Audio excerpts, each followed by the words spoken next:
Peace and blessings, family. It's me, Coach 67 Sports TV. Shout out to the awesome and amazing LDBC, Lions Den Broadcasting Community. Shout out to the Louisiana All-American Sports Network.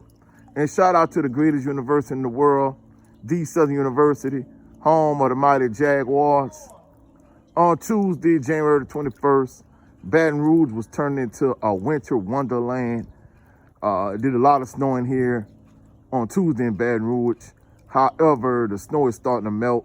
Things are starting to get back to normal. I promised in my next video I was going to talk about had Jalen Woods started, would Southern University have won the SWAC Championship Game. I've kind of touched on this topic a little bit in the past, but I really didn't fully address it. First and foremost, as we saw during the course of the season, between himself and Xavier Set and Jalen Woods, Xavier Set, and Noah Barton, Jalen Woods clearly established himself as Southern University's starting quarterback during the course of the season, because the only thing that was consistent about the quarterback play was the inconsistency. And of those three, Jalen Woods by far was the most consistent. And in my opinion, of the three, he has by far the most upside and potential. If I had to rank the three of them, I'd say Jalen Woods clearly did the best. Xavier Set, C-, D+, and Noah I definitely would give an F. I think in terms of Jalen Woods, I would give him a B-, C+. So that's how the three quarterbacks ranked in my eyes. I think he clearly established himself as the best out the three. And he ended up taking over for Set for the Bethune-Cookman game. And I'm not gonna lie, he came in, he gave him a shot in the arm, he played well, they was able to win that game in overtime, like 5 overtimes, whatever the case may be. Then, the following week against UAPB, they ended up winning the SWAC West. And he ended up going on to the Bayou Classic, but he got a concussion and he ended up getting hurt in the Bayou Classic. That's why he wasn't able to play in the SWAC Championship Game. So fast forward to the SWAC Championship Game. I was unaware that he had a concussion. People was texting me, like literally before the game started, before kickoff. They're like, man, Coach Jalen Woods not playing today. And I'm like, what? And sure enough, when I got to my mom's house to sit down and watch it, yes, he was not starting.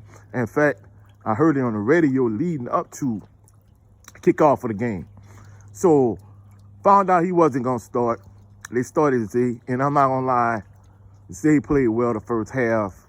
But I think Mark Frederick's play calling was decent, pretty decent, and really by his standards, pretty good the first half. He deviated a lot from his normal play calling tendencies.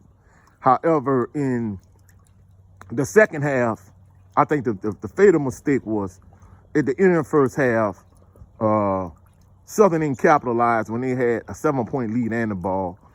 Jacoby Morgan got hurt. And backup came in. And I'm not going to lie, things kind of took off from that point. And Jackson State scored at the end of the first half. Then they scored to start the second half. Southern turned the ball over to start the second half. And that pretty much was the end. Zai McDonald, he had an excellent end of the first half and a good rest of the game. And Zai McDonald propelled Jackson State on winning the SWAC Championship Game. Excuse me. So to answer the question, had Zay started, would Southern have won the SWAC Championship Game? I'm going to just be honest and be truthful. I don't think so. I think his consistency was far better than that of the other two quarterbacks that played during the course of the season. I think him not starting, I still don't think they would have won. I don't think it's an indictment on Jalen Woods himself. I think that's more of an indictment on the wide receiver core and basically the play calling and the lack of playmakers around him. I mean, as we saw during the course of the game, and really during the course of the last few games Southern had, like really, except for the exception of Chandler Whitfield and I think maybe Darren Morris. I think those two wide receivers were clear-cut, in my opinion, the two best receivers they had. I mean, don't get me wrong. You had multiple receivers that stepped up during the course of the season.